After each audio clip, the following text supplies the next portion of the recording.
दोस्तों आज की जो घटना आपको सुनाने वाला हूँ, दरअसल यह कहानी है दोस्तों उत्तर प्रदेश के प्रतापगढ़ जिले की। दरअसल प्रतापगढ़ के लालगंज थाना क्षेत्र के अंतर्गत एक गांव पड़ता है मदनगढ़ बेलहा। और इसी मदनगढ़ बेलहा गांव के रहने वाले होते हैं एक युवक, जिनका नाम है दोस्तों पारसनाथ गुप्ता, जो कि पैसे से किसान होते हैं। पारसनाथ के परिवार में उनकी पत्नी शकुंतला देवी के अलावा एक बेटी भी रहती है, जिसका नाम है दोस्तों बबीता गुप्ता, जिसकी उम्र है दोस्तों करीब करीब 25 साल के आसपास, जो कि ऑलरेडी शादीशुदा तो है और साथ ही साथ लगभग 5 महीने की प्रेग्नेंट भी है। बबीता के पति का नाम है दोस्तों सुनील गुप्ता, जिसकी उम्र दोस्तों करीब करीब 28 साल के आसपास होती है, जो कि दिल्ली शहर में रहकर एक प्राइवेट कंपनी में काम यानी नौकरी करता है। बात कर रहा हूं दोस्तों मैं 15 मार्च 2026 के सुबह करीब 10 बजे के आसपास की। दरअसल बबीता, जो कि मायके में अपने माता पिता के साथ रह रही थी, अचानक उसके पेट में हल्की सी दर्द महसूस होती है। बबीता अपने माँ शकुंतला देवी से कहती है कि मैं लालगंज में अल्ट्रासाउंड कराने के लिए जा रही हूँ। इतनी सी बात कहकर अपने घर से तो निकल जाती है, लेकिन उसके बाद से वो अचानक कहीं गायब हो जाती है, यानी घर पर नहीं आती है। देर शाम तक भी बबीता जब घर पर नहीं आती है तो आखिरकार शाम के करीब यानी 6 बजे के आसपास की बात, बबीता के पिता यानी पारसनाथ जब अपनी बेटी के नंबर पर कॉल कर रहे थे यानी संपर्क करने की कोशिश कर रहे थे, यह पता लगाने की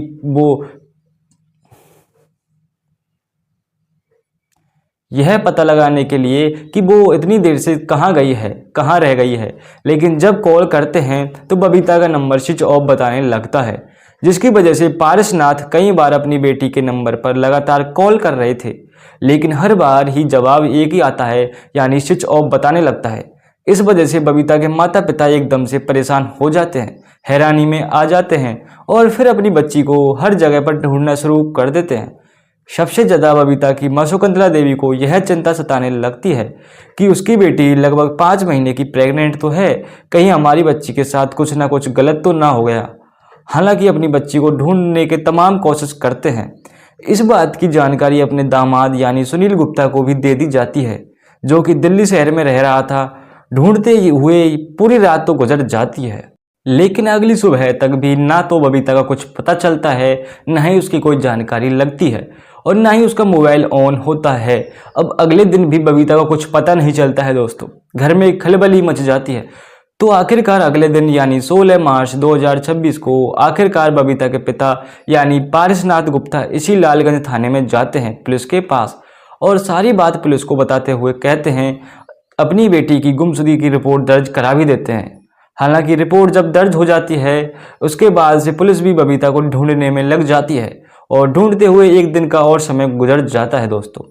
और जैसे ही एक दिन का समय गुजर जाता है, आखिरकार अगले दिन यानी 17 मार्च 2026 को इसी प्रतापगढ़ के सामाग्राम थाना क्षेत्र के अंतर्गत एक गांव पड़ता है गोदाही। दरअसल गोदाही गांव के बगल में एक ही सहायक नहर है, यानी कि नदी बहती है। दरअसल इसी सहायक नदी में एक महिला की डेड बॉडी यानी मरी हुई लेडीज जो पानी के ऊपर तैरती हुई दिखाई देती है।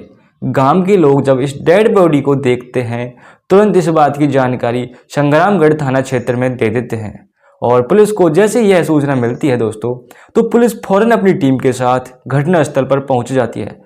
बड़ी मशक्कत से जब उस डेड बॉडी को पानी से बाहर निकाला जाता है और जब डेड बॉडी को चेक करती है तो पुलिस तो मालूम चलता है कि मरने वाली लड़की कोई और नहीं दोस्तों, बल्कि इसी लालगंज थाना क्षेत्र के अंतर्गत मदनगढ़ बेलहा गांव की रहने वाली पारसनाथ गुप्ता की बेटी यानी बबीता गुप्ता होती है दोस्तों।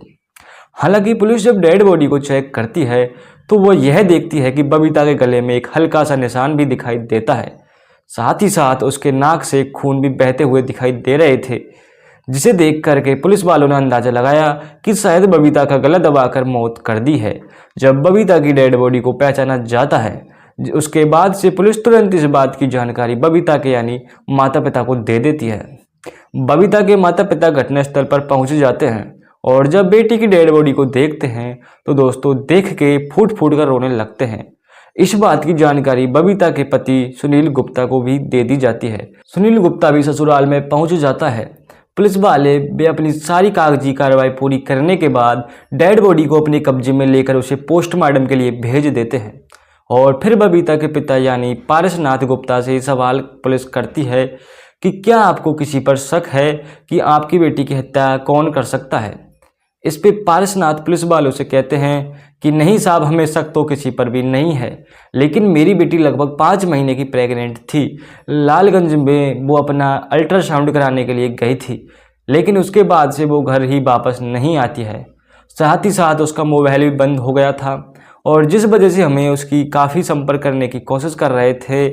जब पारसनाथ गुप्ता किसी के ऊपर शक जाहिर नहीं करते हैं, यानी कि किसी को गवाह के रूप में नहीं बताते हैं, उसके बाद से पुलिस अब अज्ञात अपराधियों के विरुद्ध में हत्या का मुकदमा दर्ज कर लेती है।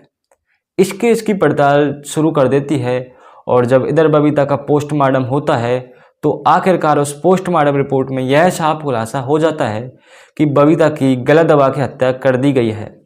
जब हत्या की पुष्टि हो जाती है, उसके बाद से पुलिस अब इस केस को काफ़ी सीरियस तरीके से ले लेती है और सच्चाई पता लगाने के लिए, अपराधियों तक पहुंचने के लिए अपनी तमाम तरह की कोशिश करना शुरू कर देती है। दरअसल दोस्तों, पुलिस अब सच्चाई पता लगाने के लिए सबसे पहले बबीता के ही मोबाइल नंबर के कॉल डिटेल्स निकलवाती है।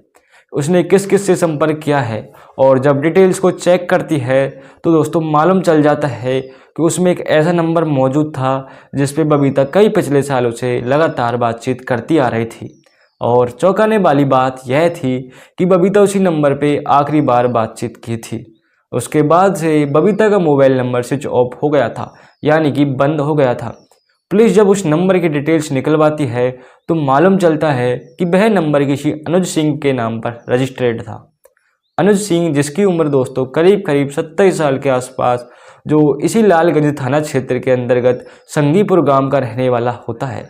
दरअसल इसी लालगंज में वह अपनी खुद की पेट्रोल पंप के बगल में ही मैकेनिक की दुकान चलाता है। पुलिस को जैसे ही यह सारी डिटेल्स मिल जाती है, उसके बाद से पुलिस अनुज से बातचीत करने के लिए जब पुलिस उसके घर पर जाती है तो मालूम चलता है कि अनुज अपना घर छोड़कर भाग चुका है, जिसकी वजह से अब पुलिस पूरा यकीन कर जाती है अनुज पर कि शायद बबीता की हत्या करने में, उसके बारे में ये अनुज जरूर कुछ ना कुछ जानता तो होगा। इसलिए पुलिस अब बड़ी सरगर्मी से अनुज को हर जगह पर ढूंढना शुरू कर देती है, और साथ ही साथ अपने साथियों को भी काम पर लगा देती है। और जैसे ही 2 दिन का समय गुजरता है, आखिरकार यानी 19 मार्च 2026 को पुलिस को उसकी लोकेशन लग जाती है और जा कर के वहाँ से अनुज को गिरफ्तार कर लेती है। हालांकि पुलिस जब अनुज को गिरफ्तार करके थाने में लेकर आती है तब अनुज से बबीता की हत्या के बारे में पूछताछ करती है। तो पहले तो अनुज पुलिस वालों को भरपूर घुमाने की कोशिश करता है दोस्तों, लेकिन पुलिस जब अनुज के साथ सख्ती से पूछताछ करती है तो आखिरकार अनुज मजबूर हो जाता है और अपनी सच्चाई ही नहीं कबूल करता, बल्कि पुलिस वालों से कहता है कि हाँ साहब, बबीता की हत्या मैंने ही की है।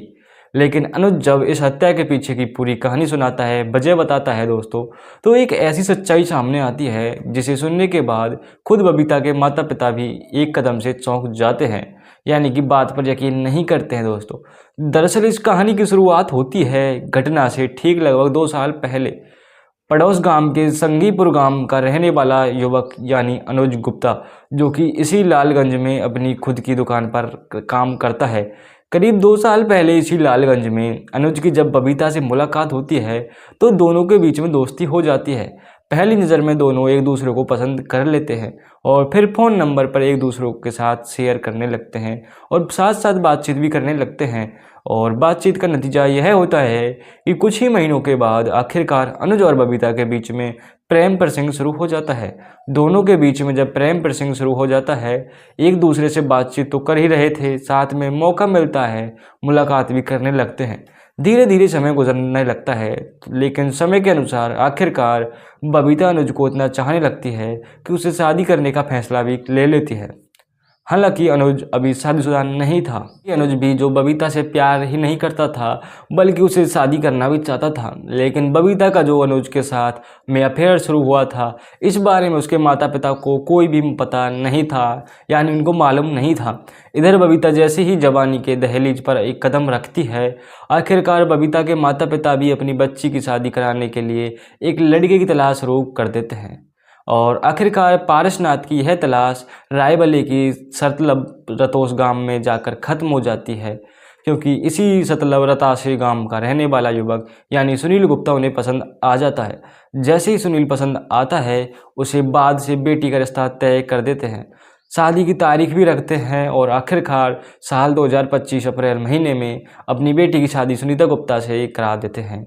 और हालांकि यह शादी जब तय होती है, शादी तय होने के तुरंत बाद ही जाकर के बबीता खुद अपने प्रेमी अनुज के ऊपर भी दबाव डालने लगती है कि तुम चल के मेरे परिवार वालों से बातचीत करो, क्योंकि मेरे परिवार वालों ने जिस सुनील गुप्ता से रिश्ता तय किया है मैं उससे नहीं बल्कि तुमसे शादी करना चाहती हूँ। दोस्तों, लेकिन अनुज के अंदर भी इतनी हिम्मत नहीं हो पाती है कि वह जाकर के बबीता के परिवार वालों से बातचीत कर सके, यानी कि वह उनसे बातचीत नहीं करता है। दोनों अपनी हिम्मत नहीं जुटा पाते हैं, जिसका नतीजा दोस्तों यह हो जाता है कि आखिरकार मुंह बंद करके बबीता भी अपने माता पिता के कहे अनुसार सुनील गुप्ता से शादी कर लेती है, अपने ससुराल में चली जाती है। और जब ससुराल में जाती है दोस्तों, उसके बाद से कुछ दिन एक सुनील गुप्ता अपनी पत्नी को ससुराल रखता है, अपने घर लेकर के रहता है और फिर अपनी पत्नी को लेकर के दिल्ली शहर चला जाता है। वहाँ पे जाकर जो उसने पहले से किराए का एक कमरा ले रखा था, उसी में पति पत्नी एक साथ रहने लगते हैं। बेहतर तरीके से गुजारा भी होने लगता है। लेकिन शादी के बाद भी बबीता अपने प्रेमी अनुज को ना तो भूल पाती और ना ही उससे बातचीत करना बंद करती है। लेकिन इधर बबीता जब शादी करने का अपने पति के साथ चली जाती है, उसके बाद से अनुज भी अब अपनी मर्जी से शादी करने का फैसला लेता है। दोस्तों, दरअसल जब अपनी परिवार वालों से शादी के लिए कहता है तो आखिरकार अनुज के परिवार वालों भी एक लड़की देख के अनुज का रिश्ता तय कर देते हैं। इधर बबीता जो शादी कर अपने ससुराल से अपने पति के साथ यानी दिल्ली में जाकर रह रही थी, तो लेकिन घटना से ठीक लगभग 5 महीने पहले ही वो प्रेग्नेंट हो जाती है। जब प्रेग्नेंट हो जाती है, उसके पेट में बच्चा जब 5 महीने का हो जाता है, आखिरकार जब शादी के बाद से पहली होली का त्यौहार पड़ता है, यानी फर्स्ट होली के त्यौहार मनाने के लिए आखिरकार 4 फरवरी 2026 को अकेले ही अपने माता पिता के घर आ जाती है। लेकिन जब माता पिता के पास आकर रहने लगती है, तब जाकर के बबीता को एहसास होता है सुनील गुप्ता के साथ वह अपने जीवन व्यतीत नहीं कर सकती है।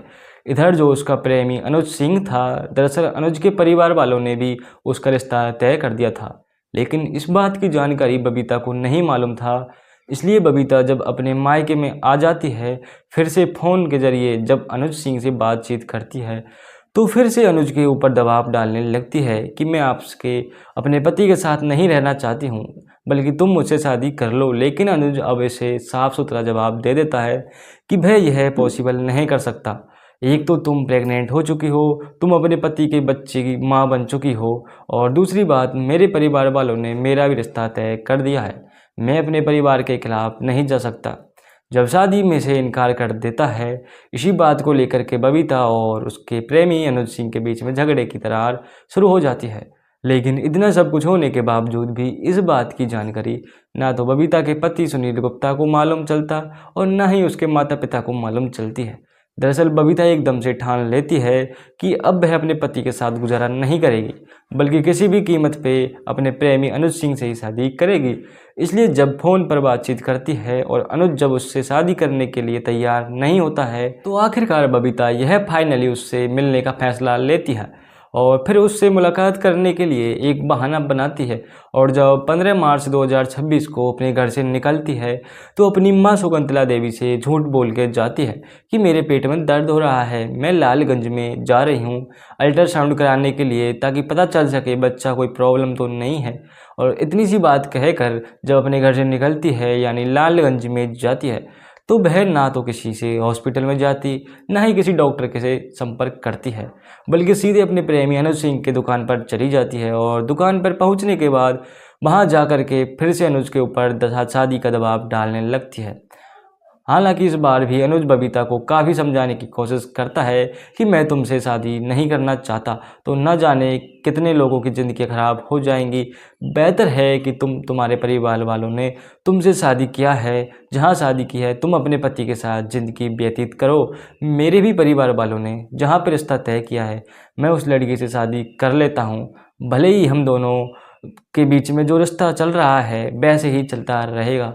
अगर तुम हमसे जुदाई बर्दाश्त नहीं कर सकती तो शादी के बाद भी हम दोनों एक दूसरे से मुलाकात भी करते रहेंगे। लेकिन बबीता अनुज को समझाते हुए कहती है कि नहीं, यह पॉसिबल नहीं है। दरअसल मेरा मन मेरे पति के साथ लगता ही नहीं है। जब मैं अपने पति के साथ भी रहती हूँ अक्सर तुम्हारी कमी महसूस करती हूँ, इसलिए मैं तुम्हारे साथ अपना जीवन व्यतीत करना चाहती हूँ। बबीता जब अपने तमाम कोशिश कर लेती है और अनुज जब उसे शादी करने के लिए तैयार नहीं होता है, यानी इनकार कर देता है, बहस छिड़ जाती है और इस बात काफ़ी आगे बढ़ने लगती है कि आखिरकार बबीता गुस्से में आकर के अनुज को थप्पड़ दे देती है। और जैसे ही थप्पड़ लगता है, जोर का तमाचा लगता है जब उसके गाल पर पड़ता है, यह तमाचा उसके गाल पे ना जा कर के बल्कि सीधे उसके दिल पर अटैच कर जाता है, यानी एक झटका लगता है और इस प्रकार से गुस्से में पगला जाता है कि उसी वक्त ही अनुज बबीता को मारने का फैसला ले लेता है। लेकिन बबीता को मारने के लिए बड़ी सावधानी से कदम उठाता है। दरअसल तय तो कर लेता है कि वह बबीता को मार देगा, लेकिन बबीता को मारने के लिए एक प्लान बनाना है। पहले बबीता से मीठी मीठी बात करता है, उसे ले जाकर अपने गोदाम में बैठा देता है और उससे कहता है कि तुम्हारा दिमाग बहुत गर्म हो चुका है, थोड़ी देर रुको, मैं ठंडा लेकर आता हूँ, तुम थोड़ा सा ठंडा पियो और फिर उसके बाद से हम आराम से बातचीत करते हैं। वहाँ से अनुज एक दुकान पर जाता है, जाकर के एक कोल्ड ड्रिंक की बोतल खरीद लेकर आता है, लेकिन उसी कोल्ड ड्रिंक में कुछ नशीला पदार्थ मिला भी देता है, जिससे अनुज को पूरा यकीन होता है कि जब बबीता इस कोल्ड ड्रिंक को पी लेगी तो धीरे धीरे उसकी मौत हो जाएगी। लेकिन जब कोल्ड ड्रिंक को लेकर वो जाता है तो बबीता को पीने के लिए देता है, तो बबीता उस कोल्ड ड्रिंक को पीने से इनकार कर देती है, जिसकी वजह से अनुज को यह प्लान धरा धरा रह जाता है, क्योंकि अनुज के गाल पे जो तमाचा पड़ा था वो तिलमिलाने लगता है। किसी भी कीमत पे वो बबीता को बर्खास्त नहीं करेगा। जब बबीता तमाम रिक्वेस्ट के बाद भी उस कोल्ड ड्रिंक को नहीं पीती है तो आखिरकार अनुज मजबूर होकर उसे गोदाम के अंदर ही, यानी बबीता की गला दबाकर हत्या कर देता है। हत्या करने के बाद, यानी बबीता की जब मौत हो जाती है, उसके बाद से पहले बबीता की मोबाइल को स्विच ऑफ कर देता है और फिर बबीता की डेड बॉडी को ठिकाने लगाने के रात्रि का होने का इंतजार करता है। और अंधेरा होता ही और जैसे ही रात्रि के अंधेरे हो जाता है, उसके बाद से बबीता की डेड बॉडी को अपने कार की डिग्गी में रख लेता है। वहाँ से लेकर सीधा निकलता है और सीधा संग्रामगढ़ थाना क्षेत्र के अंतर्गत जो गोदाही गांव है, दरअसल गोदाही गांव के पास जो सहायक नदी है, उसी नदी के किनारे पर जाता है और जाकर के कार डिग्गी अंदर से बबीता की डेड बॉडी को निकाल देता है, उसी नहर में फेंक देता है और उसके बाद से बड़े आराम से वापस अपने घर चला जाता है। वाकई में जब यह पूरी कहानी पुलिस वालों को बताता है, उसके बाद से पुलिस अनुज को अपने साथ लेकर के फिर से उसके घर पर जाती है। वहाँ जाकर और जिस गाड़ी में बबीता की डेड बॉडी को ले जाकर के उस नदी में ठिकाने लगाया था, पुलिस सबूत के तौर पर उस गाड़ी को भी बरामद कर लेती है। जब अनुज अपनी सच्चाई कबूल कर लेता है, उसके बाद सब पुलिस अब अनुज को जिला अदालत में पेश करती है और जहां से उसे जेल भेज दिया जाता है। लेकिन पुलिस जब इस केस का खुलासा करती है और असलियत जब खास करके बबीता के पति यानी सुनील गुप्ता के साथ साथ खुद बबीता के माता पिता को मालूम चलता है, तो उन्हें अपने कानों पर यकीन नहीं होता है और दरअसल वो विश्वास ही नहीं कर पाते हैं कि उनकी बच्ची का अनुज के साथ अफेयर चल रहा था। माता पिता अनुज से मुलाकात करने के लिए जेल में जाते हैं और जाकर के जब उससे पूछताछ करते हैं और पूछताछ करने के बाद तो आखिरकार अनुज बबीता के माता पिता को भी यही बात बताता है जो उसने पुलिस वालों को बता चुका था। तब जाकर के बबीता को माता पिता को यकीन होता है कि वाकई में उनकी बच्ची का अनुज के साथ अफेयर चल रहा था। लेकिन इस बात की जानकारी खास करके बबीता के पति सुनील गुप्ता को मालूम चलता है तो सुनील सोच के मारे कदम हैरान हो जाते हैं कि उसकी पत्नी कैसे सातिर दिमाग की थी। उसके पेट में मेरा 5 महीने का बच्चा भी पल रहा था, उसके बावजूद भी वो अपने प्रेमी अनुज से शादी करना चाहती थी। फिलहाल जो कुछ भी हो, जब इधर बबीता की डेड बॉडी की पोस्टमार्टम की रिपोर्ट आ जाती है, उसके बाद सब पुलिस डेड बॉडी को उसके माता पिता के हवाले कर देते हैं और फिर बबीता के माता पिता काफ़ी नम आंखों से अपनी बच्ची का अंतिम संस्कार देते हैं। दोस्तों इस पूरी घटनाक्रम को सुनाने को उद्देश्य किसी को परेशान करना नहीं है, बल्कि आपको जागरूक कराना है। दोस्तों जय हिंद, जय भारत। मिलते हैं नेक्स्ट वीडियो में, तब तक के लिए बाय।